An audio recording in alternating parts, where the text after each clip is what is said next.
इस कहानी की शुरुआत में हमें एक बैंक दिखाया जाता है जो दुनिया के सबसे मुश्किल बैंक्स में से एक था, जहां घुसना लगभग नामुमकिन माना जाता था। इस जगह की सिक्योरिटी इतनी खतरनाक थी कि चोरी से जुड़ी किसी भी छोटी हरकत पर 15 गार्ड्स तुरंत गोली चलाने के लिए तैयार रहते थे। इसके अलावा पूरे बैंक में कैमरास का बहुत बड़ा जाल लगा हुआ था, जिनमें मोशन सेंसर्स भी लगे थे। अगर कोई हलचल होती तो तुरंत अलार्म बज जाता और पूरा सिक्योरिटी सिस्टम चालू हो जाता। सबसे डरावनी बात यह थी कि बैंक के ठीक सामने स्पेनिश आर्मी का हेडक्वार्टर्स था, जहां हर समय 500 मरीन्स हथियारों के साथ तैयार रहते थे ताकि किसी भी हमले का जवाब तुरंत दिया जा सके। लेकिन मुश्किलें यहीं खत्म नहीं होती थीं। इस बैंक का हेड ऑफ सिक्योरिटी पहले नेशनल सिक्योरिटी एजेंसी में क्राइम और टेररिज्म के खिलाफ डायरेक्टर रह चुका था। उसका नाम गुस्तावो था और वह बहुत चालाक और निर्दयी आदमी था। गुस्तावो हमेशा हर छोटी चीज पर नजर रखता था। उसे किसी पर भरोसा नहीं था और उसे जरा सा भी शक होता तो वह तुरंत एक्शन लेता था। इसलिए इस बैंक में चोरी करने का सपना भी लोग देखने से डरते थे। लेकिन इतनी मुश्किलों के बाद भी कुछ थीव्स ने इस बैंक में घुसने का प्लान बनाया,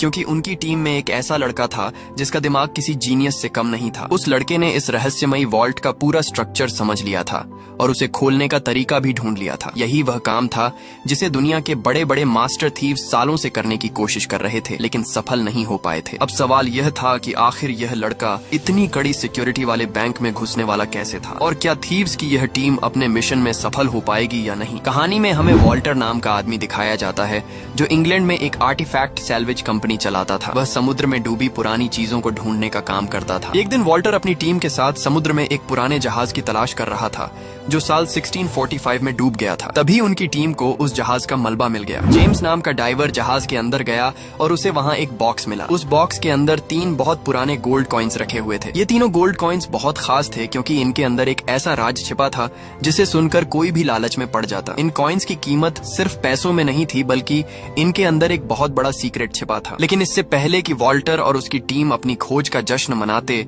अचानक उनका जहाज स्पेनिश नेवी ने घेर लिया। स्पेनिश नेवी ने कहा कि वॉल्टर की टीम ने उनकी टेरिटोरियल वाटर्स में जाकर ये आर्टिफैक्ट्स निकाले हैं, इसलिए अब इन सब चीजों पर स्पेन सरकार का हक है। उसके बाद नेवी ने वॉल्टर की टीम से सारी चीजें छीन ली, यहाँ तक कि वह बॉक्स भी जिसमें तीनों गोल्ड कॉइन्स रखे हुए थे। स्पेन की गवर्नमेंट उन कॉइन्स को लेकर दुनिया के सबसे सुरक्षित बैंक में रख देती है। वॉल्टर ये सब देखकर अंदर से टूट जाता है क्योंकि उसकी टीम ने उन कॉइन्स को समुद्र से निकालने के लिए बहुत मेहनत की थी। वॉल्टर उन कॉइन्स को वापस पाने के लिए बैंक में चोरी करने का प्लान बनाता है, लेकिन उसे पता था कि सिर्फ बैंक के अंदर घुसना ही बहुत मुश्किल था और वॉल्ट खोलना तो उससे भी ज्यादा खतरनाक काम था। इसी दौरान वॉल्टर को एक ऐसे लड़के के बारे में पता चलता है जो अपनी उम्र से कहीं ज्यादा इंटेलिजेंट था। उस लड़के का नाम टॉम था। टॉम अभी स्टूडेंट था और उसकी पढ़ाई भी पूरी नहीं हुई थी, लेकिन उसकी इंटेलिजेंस इतनी जबरदस्त थी कि बड़ी बड़ी कंपनीज उसे नौकरी देने के लिए तैयार थी। वे उसे हर महीने $4 लाख से भी ज्यादा सैलरी और बहुत सारी सुविधाएं देने का वादा कर रही थी। लेकिन टॉम बाकी लोगों जैसा नहीं था। वह किसी के नीचे काम करके अपनी जिंदगी बिताना नहीं चाहता था। उसका दिमाग हमेशा कुछ अलग करने के बारे में सोचता रहता था। एक दिन टॉम अपने पिता के साथ बैठकर बात कर रहा था। उसके पिता उसे समझाते हैं कि किसी अच्छी कंपनी में नौकरी कर लो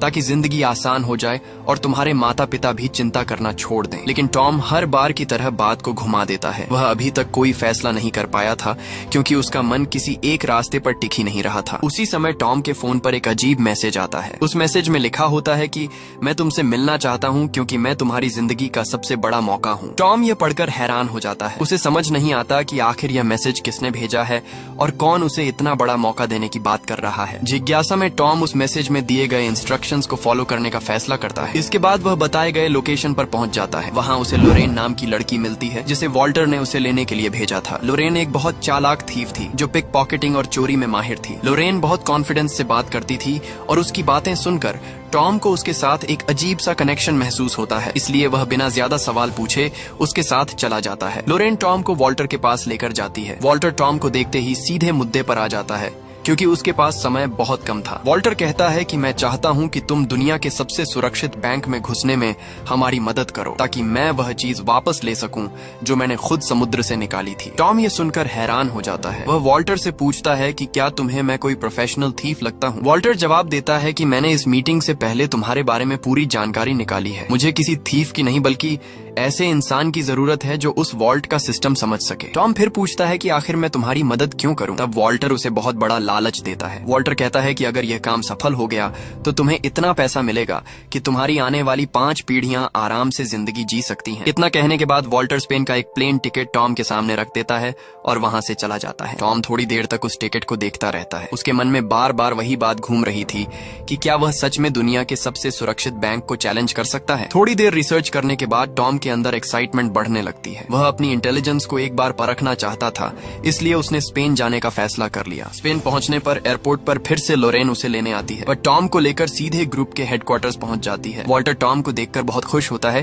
क्योंकि अब उसकी टीम को वह दिमाग मिल चुका था जिसकी उन्हें सबसे ज्यादा जरूरत थी। इसके बाद टॉम की मुलाकात बाकी क्रू मेंबर से करवाई जाती है। क्लाउस एक जीनियस कंप्यूटर हैकर था जो सिस्टम्स हैक करने में माहिर था। जेम्स कई सालों से वॉल्टर के साथ काम कर रहा था और साइमन टीम का ऐसा मेंबर था जो हर छोटे बड़े काम में सबकी मदद करता था। लेकिन टीम के बाकी लोग टॉम को देखकर ज्यादा प्रभावित नहीं होते। उन्हें लगता था कि इतना छोटा लड़का उनके जैसे प्रोफेशनल थीव्स के साथ क्या कर पाएगा। टॉम को यह सब देखकर बिल्कुल फर्क नहीं पड़ता क्योंकि उसे हमेशा अच्छा लगता था जब लोग उसे कम समझते थे। टॉम के दिमाग में सिर्फ एक ही बात चल रही थी कि समय आने पर वह सबको अपनी असली इंटेलिजेंस दिखा देगा। उसी समय क्लाउस टीम को बताता है कि उसने बैंक के कंप्यूटर सिस्टम में घुसने के लिए एक वायरस बना लिया है ताकि वह सिक्योरिटी कैमरास को कंट्रोल कर सके। लेकिन सबसे बड़ी दिक्कत यह थी कि उनके पास वॉइसमेल पासवर्ड नहीं था, इसलिए वे बैंक के सिस्टम में पूरी तरह घुस नहीं पा रहे थे। तभी टॉम के दिमाग में एक आइडिया आता है। वह कहता है कि बैंक के किसी एम्प्लॉई को कॉल करो और खुद को बैंक मैसेजिंग सर्विस बताओ। फिर उससे कहो कि उसके लिए एक वॉइस मैसेज आया है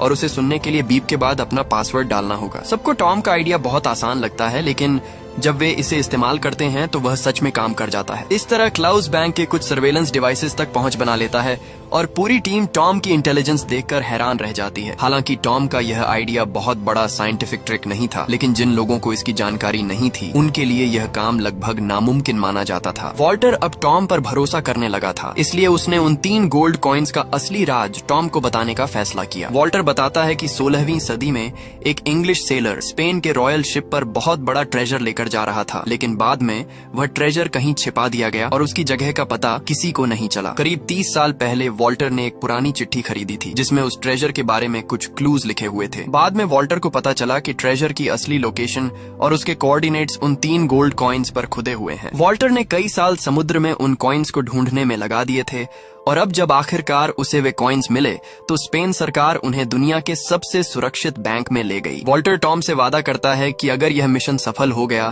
तो ट्रेजर की कीमत बराबर बराबर सब में बांटी जाएगी, और अगर किसी वजह से वे असफल हो गए तो भी वह टॉम को उसकी मेहनत और स्पेन आने के लिए अच्छा पैसा देगा। इसके बाद पूरी टीम बैठकर प्लान बनाना शुरू करती है। सबसे पहले उन्हें क्लीनिंग कंपनी को बेवकूफ बनाना था। वे बैंक बनकर क्लीनिंग कंपनी को फोन करते हैं और कहते हैं कि बैंक के अलार्म सिस्टम में दिक्कत आ गई है, इसलिए कुछ दिनों तक क्लीनिंग की जरूरत नहीं पड़ेगी। इसके बाद साइमन और टॉम क्लीनिंग वर्कर्स बनकर बैंक के अंदर जाने वाले थे। दोनों अपनी एक्टिंग बहुत अच्छे से करते हैं, इसलिए गार्ड्स को उन पर जरा सा भी शक नहीं होता। वे आराम से सिक्योरिटी गेट पार करके बैंक के अंदर पहुंच जाते हैं। अब उनका असली मिशन शुरू हो चुका था। दूसरी तरफ लॉरेन एक पेंटिंग एक्सपर्ट बनकर बैंक के अंदर जाती है। उसका काम रेयर पेंटिंग्स की जांच करना था। वह बैंक के मेन एंट्रेंस से अंदर जाती है और वहां उसकी मुलाकात हेड ऑफ सिक्योरिटी गुस्तावो से होती है। गुस्तावो को लोरेन पर कोई शक नहीं होता क्योंकि वह पेंटिंग्स के बारे में बहुत नॉलेज के साथ बात कर रही थी। लोरेन जानबूझकर गुस्तावो को अपना बबल टी पकड़ने के लिए देती है ताकि वह उसका फिंगरप्रिंट हासिल कर सके। उधर क्लाउस घर से कैमरास के जरिए पूरी टीम पर नजर रख रहा था। वह साइमन को सिग्नल देता है कि टेक्निकल रूम में जाकर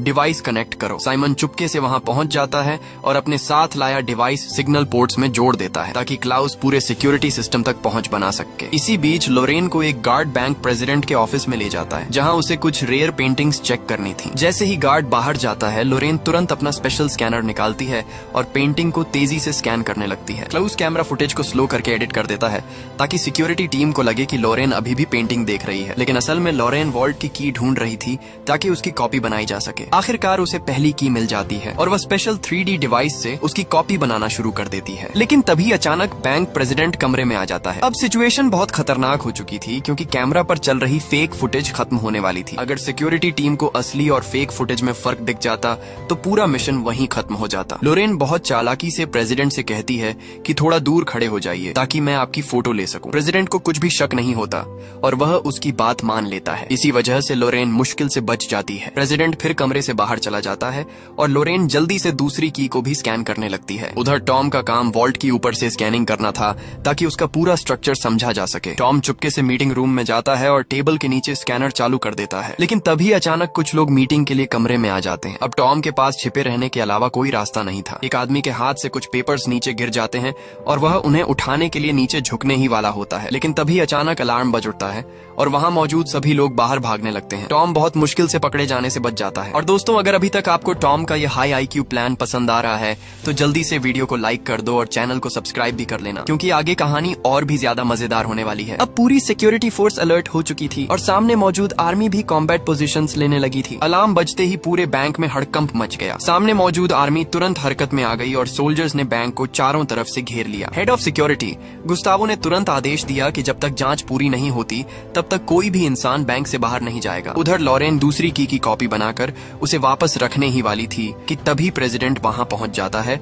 और उसे अपने साथ बाहर चलने के लिए कहता है। पूरी टीम बहुत घबरा जाती है क्योंकि अगर की वापस अपनी जगह नहीं रखी गई तो सब पकड़े जाते। तभी टॉम खुद आगे आने का फैसला करता है। लोरेन जल्दी से की नीचे गिरा देती है ताकि टॉम उसे पकड़ सके। खुशकिस्मती से टॉम सही समय पर की पकड़ लेता है और उसे जमीन पर गिरने नहीं देता। इसके बाद वह चुपके से की वापस सेफ में रख देता है, लेकिन जैसे ही टॉम अपना काम खत्म करता है तभी एक गार्ड कमरे में आ जाता है और टॉम को देखकर चौंक जाता है। गार्ड उससे पूछता है कि तुम यहाँ क्या कर रहे हो। टॉम तुरंत एक्टिंग करते हुए कहता है कि उसने हेडफोन्स लगाए हुए थे, इसलिए उसे अलार्म सुनाई नहीं दिया। गार्ड उसे तुरंत बाहर निकलने को कहता है और टॉम वहाँ से बचकर निकल जाता है। इसी बीच गुस्तावो को पता चलता है कि अलार्म सिग्नल वॉल्ट की तरफ से आया था। वह तुरंत गार्ड्स को वहाँ जांच करने भेजता है, लेकिन जब गार्ड्स नीचे पहुँचते हैं तो उन्हें वहाँ कुछ भी सस्पिशियस नहीं मिलता। आखिर में गुस्तावो मजबूरी में सभी लोगों को घर जाने की इजाजत दे देता है। बैंक से मिली इन्फॉर्मेशन के बाद टॉम अपनी इंटेलिजेंस का असली कमाल दिखाना शुरू करता है। वह वॉल्ट की स्कैनिंग को ध्यान से चेक करता है। तभी उसे एक ऐसी जगह दिखती है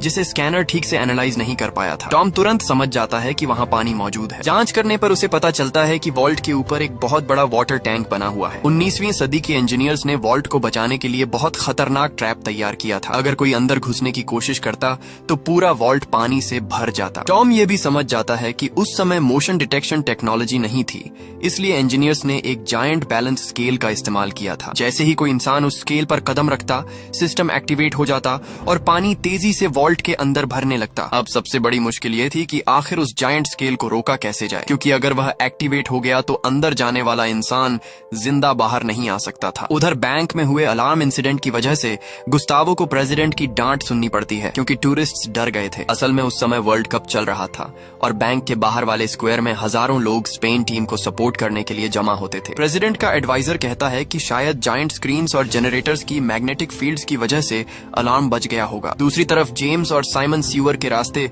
जायंट स्केल के नीचे तक पहुंच जाते हैं ताकि उसके स्ट्रक्चर को समझा जा सके। वहां पहुंचकर उन्हें पता चलता है कि टॉम सही था। वह स्केल पुराने समय की इंजीनियरिंग का एक जबरदस्त नमूना था, लेकिन सबसे बड़ी परेशानी अभी भी बाकी थी। वॉल्ट तक रास्ता बनाने के लिए ड्रिलिंग करनी पड़ती और उसमें कम से कम 15 दिन लगते। अगर वे जल्दी करने के लिए तेज ड्रिलिंग करते तो बहुत आवाज होती और गार्ड्स उन्हें पकड़ लेते। उनकी पूरी उम्मीद वर्ल्ड कप पर टिकी हुई थी, क्योंकि उसी दौरान बाहर बहुत ज्यादा भीड़ होती थी। लेकिन प्रॉब्लम यह थी कि फाइनल मैच सिर्फ 8 दिन बाद होने वाला था और उनके पास बहुत कम समय बचा था। इतनी मुश्किलों को देखकर वॉल्टर हार मानने के बारे में सोचने लगता है। बाकी टीम भी धीरे धीरे उम्मीद खोने लगती है, लेकिन कई बार मुश्किल समय इंसान के दिमाग को और तेज बना देता है। एक दिन वॉल्टर सामने वाली बिल्डिंग की छत पर चढ़ जाता है और वहाँ उसे एक जरूरी चीज दिखाई देती है। जब नीचे फुटबॉल फैंस जोर जोर से चिल्लाते थे तब मोशन डिटेक्शन कैमरास क्राउड की तरफ फोकस हो जाते थे। इसका मतलब था कि अगर सही समय चुना जाए तो वे ऊपर से बैंक में घुस सकते थे। लेकिन ये प्लान तभी पॉसिबल था जब स्पेन की टीम फाइनल तक पहुंचती। कुछ समय बाद उनकी किस्मत साथ देती है और स्पेन टीम सेमीफाइनल जीतकर फाइनल में पहुंच जाती है। अब उनके सामने सिर्फ एक ही चैलेंज बचा था, किसी तरह उस जायंट स्केल को रोकना ताकि वे वॉल्ट तक पहुंच सके। इसी दौरान गुस्तावो बैंक के कंट्रोल रूम में ड्यूटी कर रहा था। तभी उसने कुछ सैनिटेशन वर्कर्स को आपस में बात करते हुए सुना। वे कह रहे थे कि कुछ दिन पहले बैंक की तरफ से फोन आया था जिसमें क्लीनिंग कैंसिल करने को कहा गया था क्योंकि अलार्म सिस्टम में दिक्कत थी। ये सुनते ही गुस्तावो को अचानक टॉम और साइमन याद आ जाते हैं, जो नए क्लीनिंग वर्कर्स बनकर बैंक के अंदर आए थे। उसे तुरंत शक होने लगता है। वह बिना समय गंवाए पुराने कैमरा फुटेज निकलवाता है और टॉम और साइमन की रिकॉर्डिंग्स चेक करने लगता है। अब गुस्तावो को यकीन हो चुका था कि कुछ बड़ा खेल चल रहा है, लेकिन प्रॉब्लम यह थी कि टॉम और साइमन का कोई क्रिमिनल रिकॉर्ड नहीं था। इसी वजह से फेशियल रिकॉग्निशन सिस्टम उनकी असली पहचान तुरंत नहीं ढूंढ पाया। इसके बाद गुस्तावो बैंक की सिक्योरिटी और ज्यादा बढ़ा देता है। वह गार्ड्स की संख्या दोगुनी कर देता है और हर कोने में नए सर्वेलेंस डिवाइसेस लगवा देता है। उधर टॉम कई रातों से सो नहीं रहा था। वह लगातार जायंट स्केल को रोकने का तरीका ढूंढ रहा था। काफी सोचने के बाद आखिरकार उसके जीनियस दिमाग में एक आइडिया आता है। टॉम समझ जाता है कि नाइट्रोजन गैस की मदद से मेटल को फ्रीज किया जा सकता है। अगर जायंट स्केल को पूरी तरह फ्रीज कर दिया जाए तो वह एक्टिवेट नहीं होगा, लेकिन इतना बड़ा स्केल फ्रीज करने के लिए कम से कम 500 किलो नाइट्रोजन गैस की जरूरत थी। साइमन इस काम की जिम्मेदारी लेता है और पूरी टीम प्लान को फाइनल करने लगती है।